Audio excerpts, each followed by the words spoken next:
Yo, yo, yo, welcome back to OBB Podcast. This is episode 4 of season 2.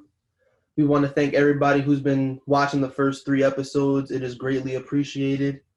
And some of the comments we've gotten back from the podcast has been great. We got a great show for you today. Talk about the Lakers talk, Philly with Harden, Kyrie and the new vaccination rule, league expansion talk, and the new OT rule that is being proposed by the Colts. Like you know, this is Joe. This is Khalil. So, Joe, I want you to start because I got a lot to say about those damn Lakers. I got you. So last night, I think I lost my. I don't know why that song was talking. Sorry if I got high Sorry if that was a little cringy. It was just you. But anyway, last night the Lakers got pieced up. They got pieced up by the New Orleans Pelicans in Los Angeles. How much they lose by? What was the final? I checked it off halftime. Lost by, I would say 30. They look like shit, quite frankly, and all signs are pointing to they're not going to turn it around. They can still make the playoffs. They may be a play-in team, which is a 9 or 10 seed, or 7, 8, 9, 10 is a play-in. So they'll most likely be a play-in team. But after last night, it pretty much rules them out of, contending for a championship and competing for a championship. Right now, my bet with Khalil for Westbrook, I'm winning that. Not looking too good, but we still have a lot of basketball left in us.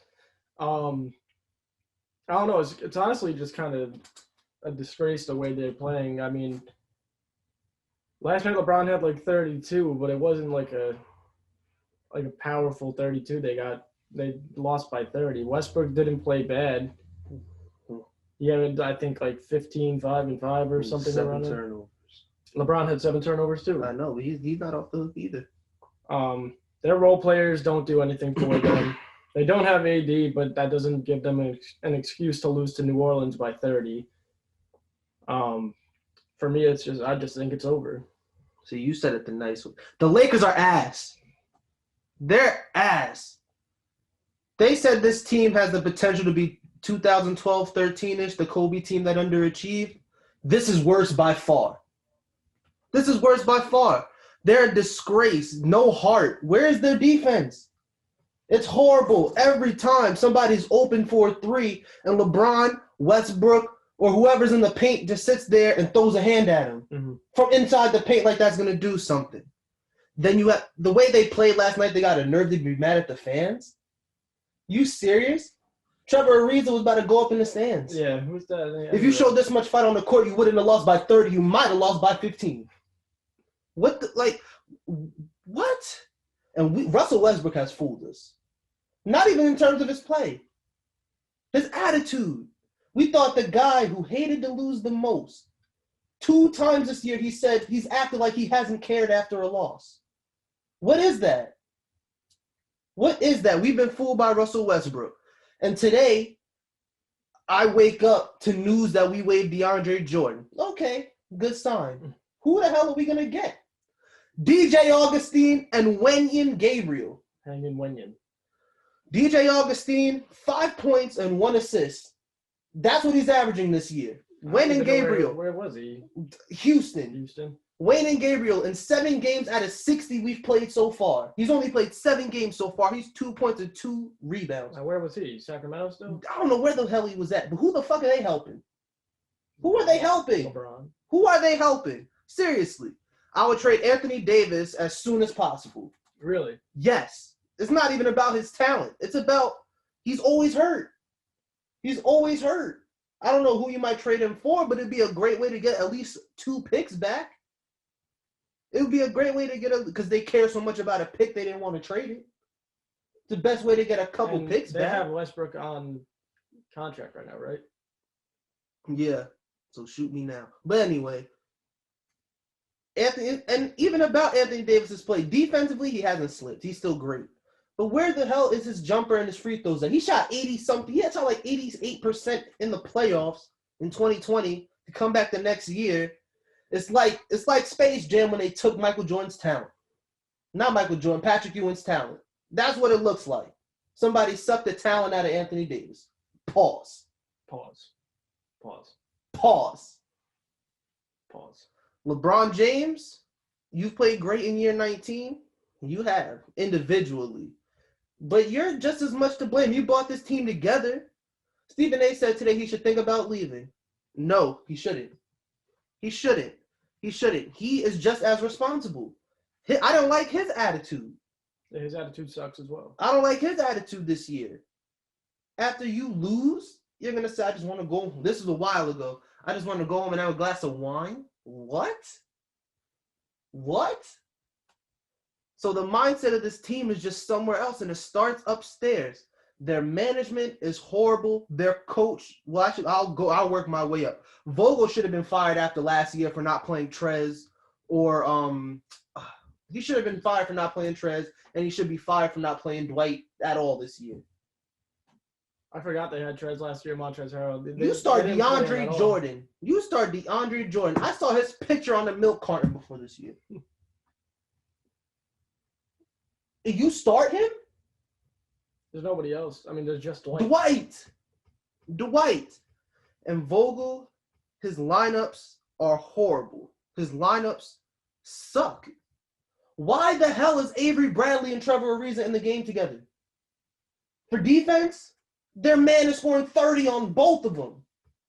The roster just isn't built around any of those players either, though. Like, it's a very poorly put together roster.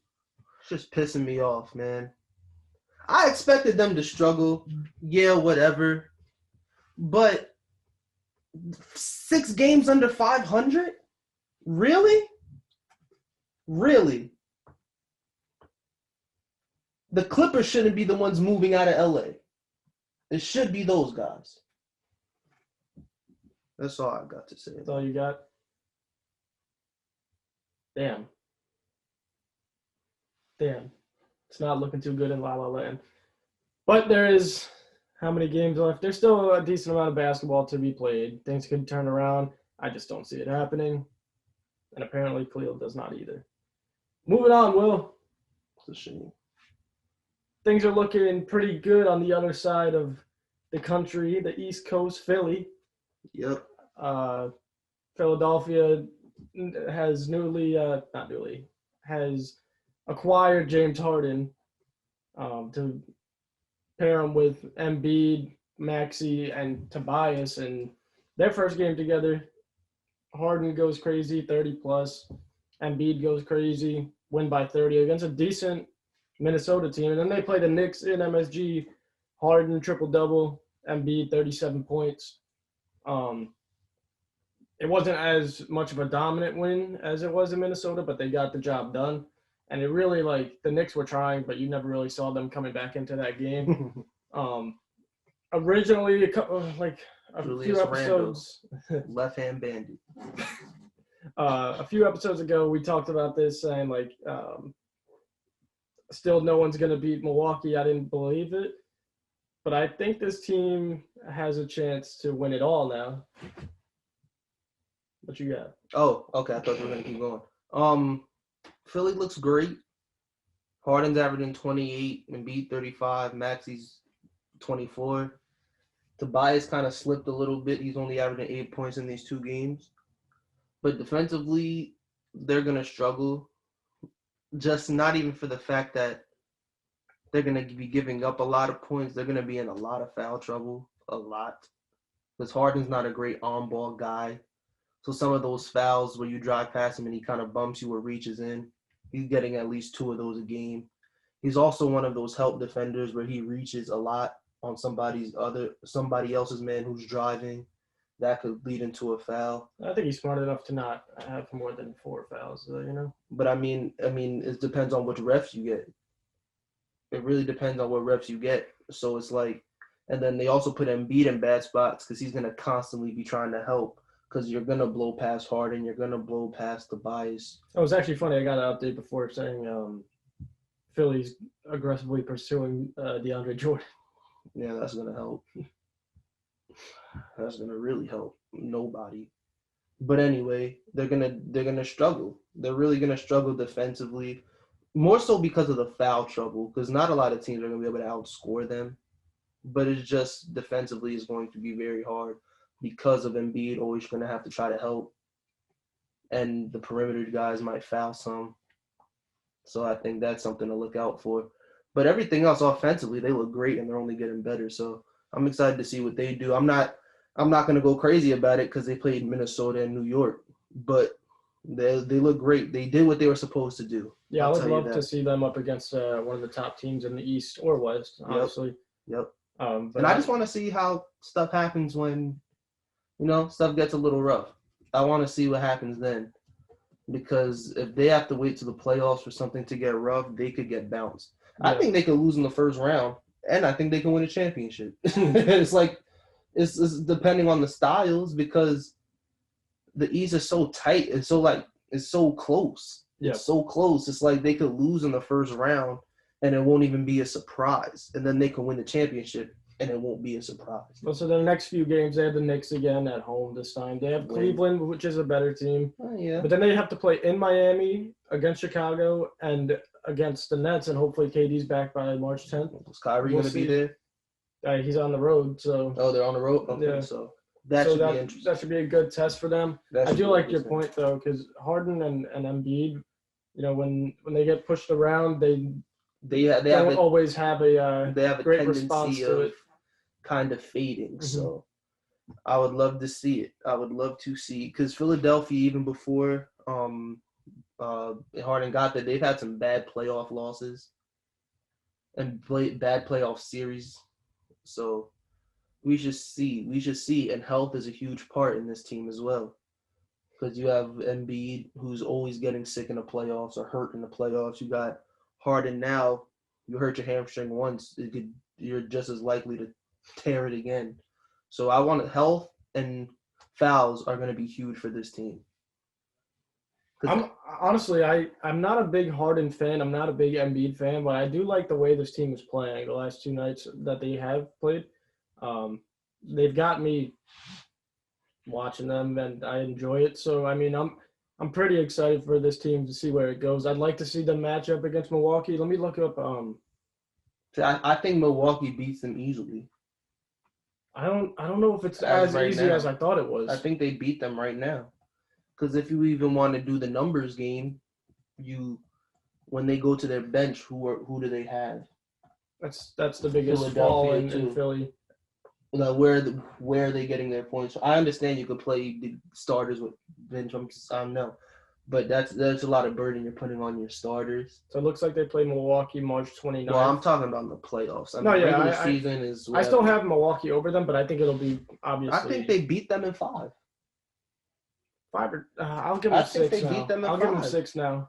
Because I'm just going off. I'm going off of history. Harden's been known to play. Well, not even play. Shoot worse in the playoffs.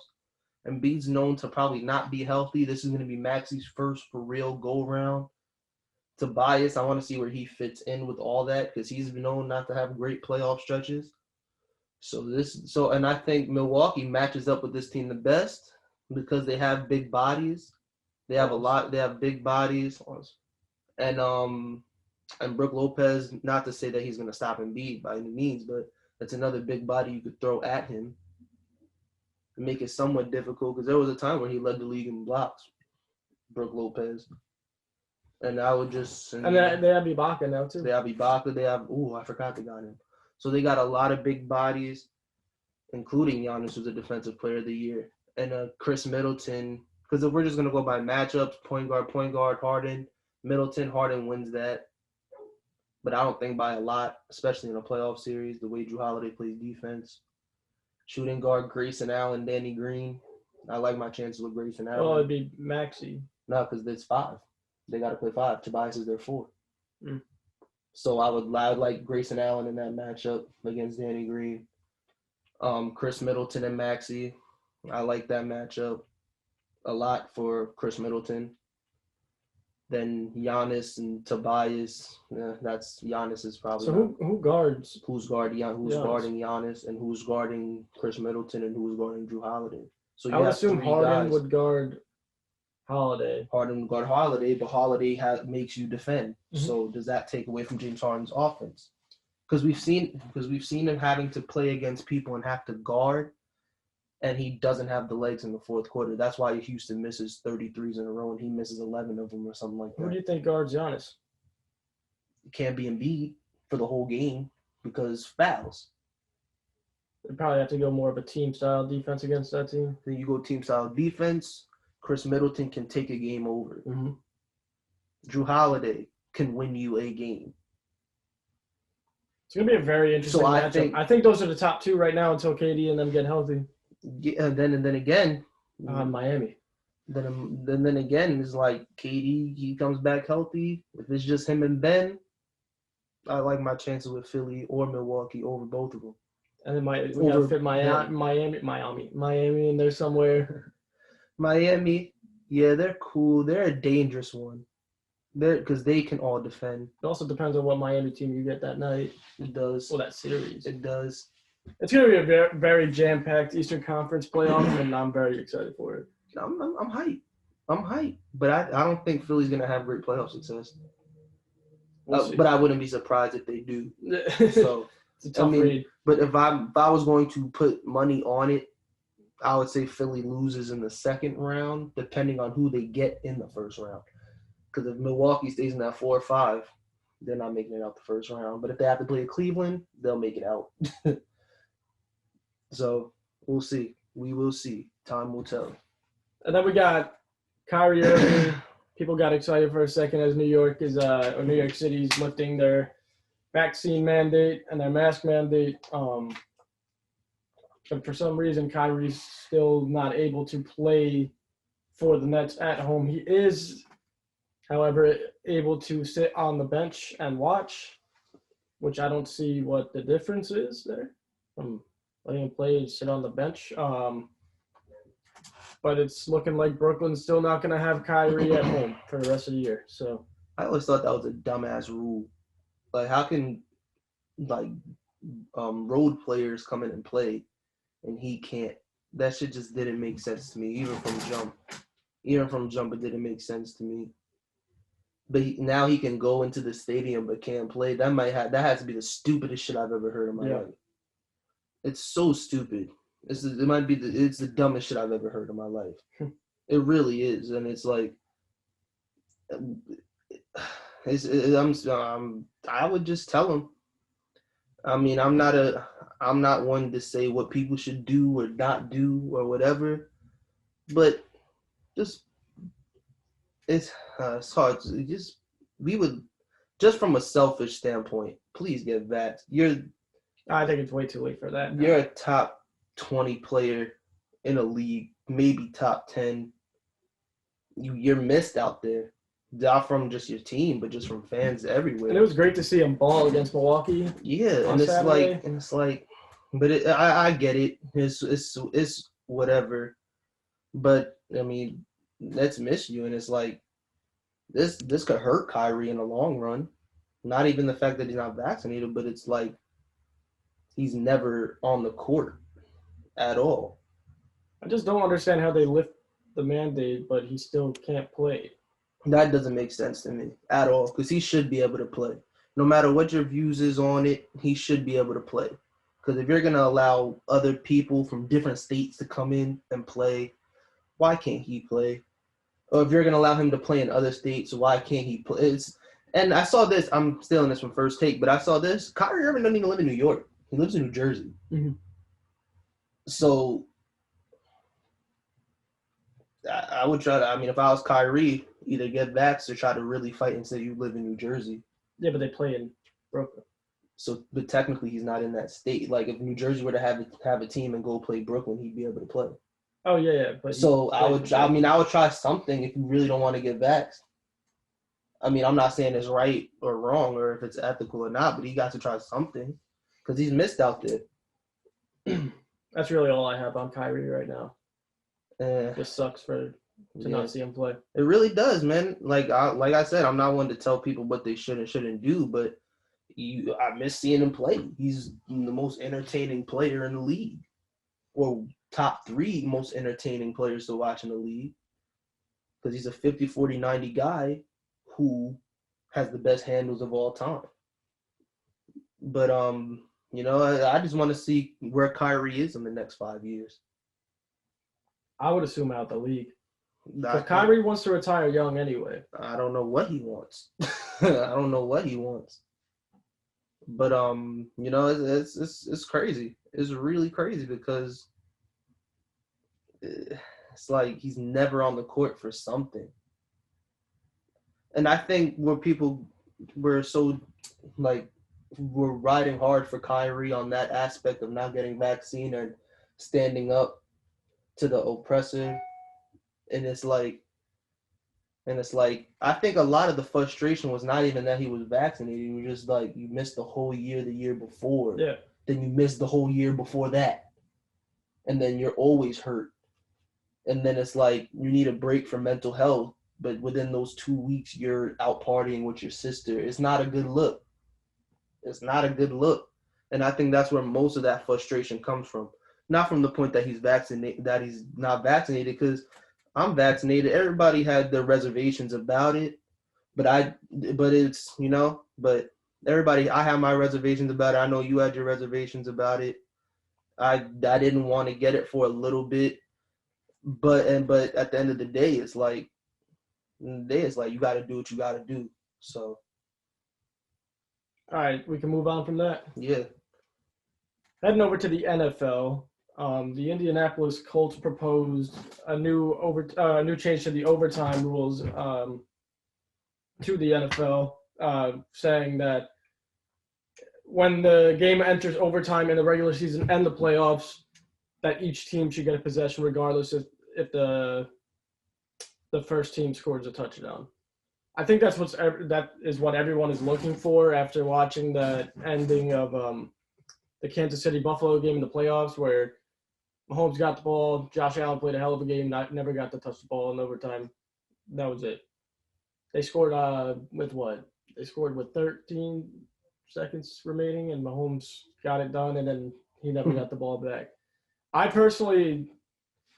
I like the rule, but here's the thing. If we're just going to, say a team scores a touchdown first, and then, like in that Kansas City Buffalo game, they'll just go back and forth, back and forth, back and forth. If that's the case, let's just get rid of the tie rule as well. Nobody likes to see ties. I think that's the worst rule in the history of all sports. I hate it. Like the NFL, we should not be tying in the NFL. They should make some type of rule with that too. But I would enjoy having my team get a chance to touch the ball after letting up a touchdown in overtime. See, I am on the fence with that. Because it's like, it's been this way for so long. Why is it a big deal now? And for the Colts to propose it, who didn't even make the playoffs, that's not the right, if they want to really push for this rule, that was not the team to do it. Because Colts, who the fuck are you? I mean, it doesn't really matter. What the hell are you? Because, like, now, if the Bills I think they need, that, like, 24 teams to agree. No, but if the Bills did that, it would be taken as it would be taken more serious because it actually affected them. It affected them. That's true. But, I mean... So now you got all of Buffalo behind you. And then as you could really push and make a change for that rule. But for my personal opinion, I don't think it should be changed. You think 7 and it's over in overtime, or 6 and it's over in overtime? I mean, that's how it has been for the longest time. I think they changed it. They changed it to where you could get the ball back if you get a field goal. Yeah, 12 years ago or something. But like, we shouldn't make exceptions for one team. Like, because it would be more entertaining, I guess. But to me, the sudden death aspect of it all is what's more fun about it. The fact that you have one chance, man to man, to stop me from scoring. Do your job and stop me. It's a good point. Do your job and stop me. I'm sick of everybody trying to bail out defenses. People want to complain that the NBA is boring, and then when the defense was in play, and then get mad because the refs call fouls for everything. It can't be that way. I think they should stick with this rule because I like it like that. Your job as a defense is to prevent me from scoring. Prevent me from scoring. That's what you get paid millions of dollars to do. Stop me. Stop me. Don't bail out the defense because what's that saying? I don't like the whole message of that. Your job is to stop me, just like my job is to score. We're the two best teams right now. Is man to man. Stop me. That's what I like. That's what I like. I just think that like that game in particular, the Buffalo Kansas City playoff game, that game would have never ended. And I think it brings more excitement for the fans. I think it is just better for. You have a good point, but I think the excitement that it'll bring to overtime is better if they get rid of the tie. But it's like I don't think so, man. I really like the aspect of one-on-one. You have one chance to stop me. You have one chance to stop me. Now do it. I have one chance to score. Do it. My big thing is I think in the regular season they should get rid of tie, but they should have the normal rules, and in the postseason they should take this new OT rule into consideration because in the regular season we don't necessarily need time for more players to get injured. That's another thing. You know what I'm saying? But you can't do that. You can't switch it you can't play one way the whole regular season or have a rule be like that for the whole regular season and then switch it in the playoffs. Because let's be honest, if a team scores in overtime or if they score a touchdown in overtime and they lose the game because a new rule said the other team can go have redemption, it's going to be controversy no matter what. Because then you got their fans, and then you got people who are like, they shouldn't even have changed the rule. Well, that's not even fair. Just like the play-in. The play-in sucks, though. It's just like the play-in. But here's the thing, though. It's just like the play-in. Every game that was played in the play-in was a great game. Mm-hmm. But is it fair? No. No, because that team who made the 8 seed should, or the team that made the 7 seed, first of all, should not be. So that team that scored the first 7 shouldn't have to play defense again. I like the idea.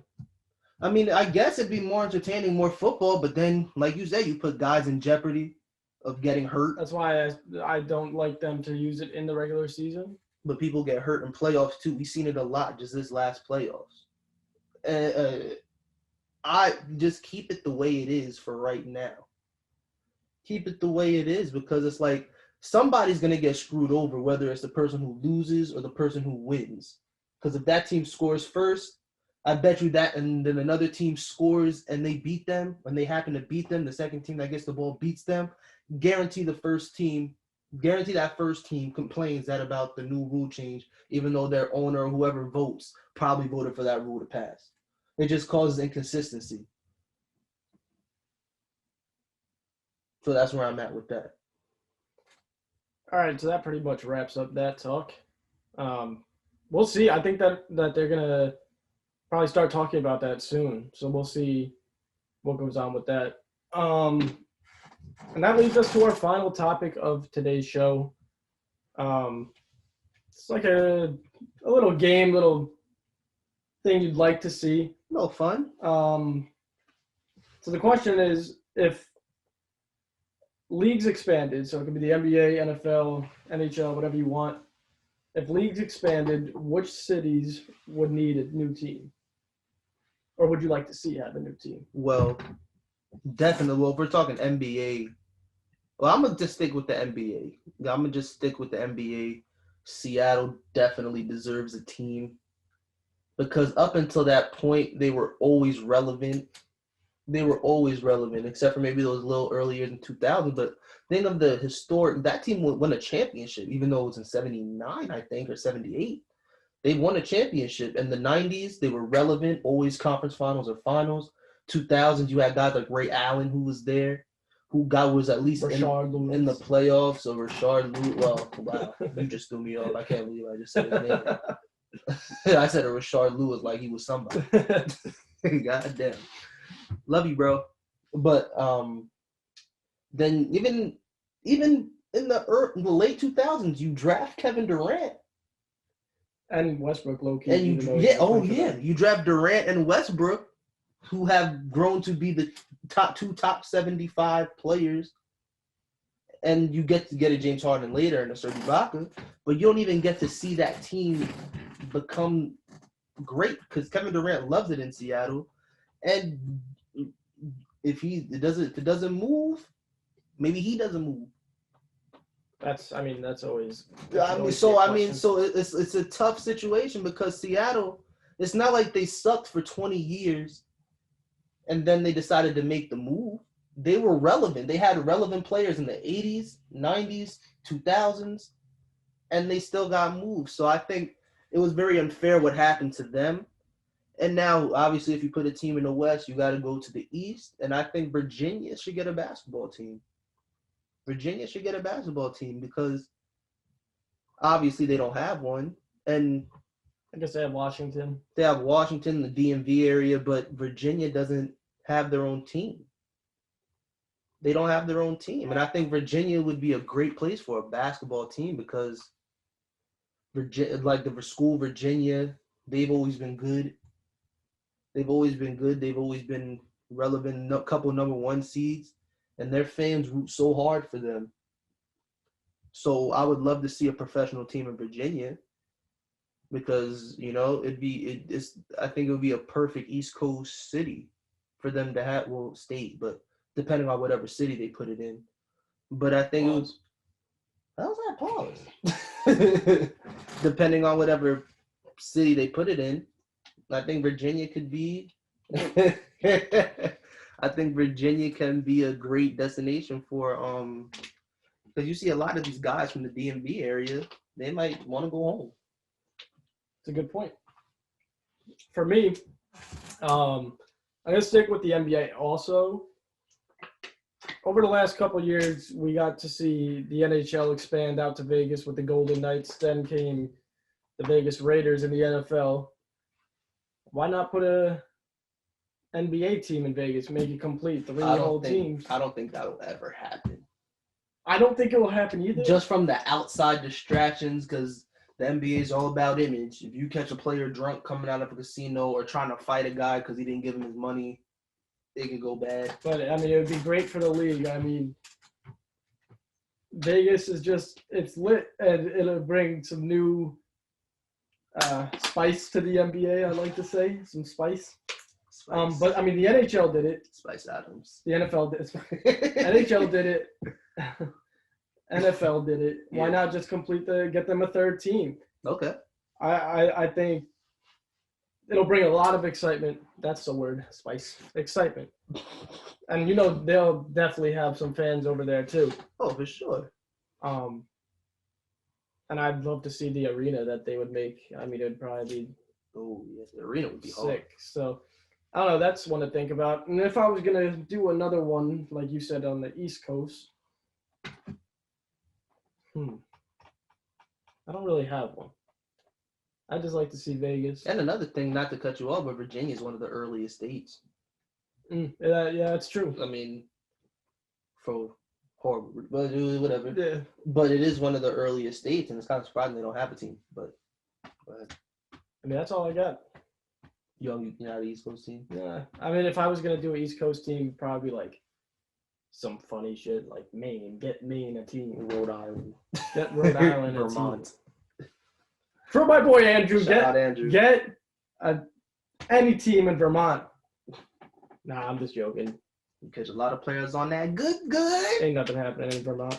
You get a team up in Vermont, you're going to get a lot of players on that good shit. That good.